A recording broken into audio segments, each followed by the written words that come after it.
Uma videoaula aí, vamos que vamos. Vou mostrar pra vocês a diferença do som da Sony, tá? Uma dica fenomenal. Primeiro, colocar ele assim. Videoaula lá, às vezes eu faço evento correndo, não dá tempo de explicar. Esqueci de comentar.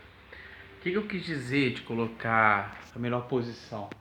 Porque se você usa esse som assim no chão, aqui tá virado ao contrário, mas né, essa posição embaixo, ele não fica legal tanto quanto você colocar uma caixa sobre a outra. Lembrando que se você for fazer isso, você tem que colocar umas borrachinhas, ele vem com as borrachinhas.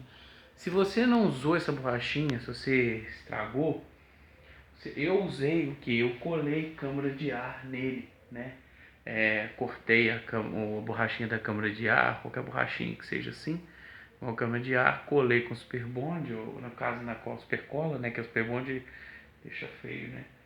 E colei pra fixar, porque senão a caixa vai escorregar, ela vai cair, beleza? Tem que deixar isso claro. Então uma caixa sobre a outra. Se você tiver aqueles quadradinhos que você colou, ou se você não colou ainda tem cola, e faz isso, uma caixa sobre a outra. Ela não escorrega com a borrachinha. Nunca aconteceu, já tem o quê?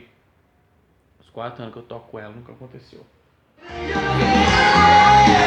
Agora, olha a mudança que faz quando você coloca ele em modo Z, né? Em modo Groove Z, ó. Vou mudar aqui, ó. Vocês vão sentir.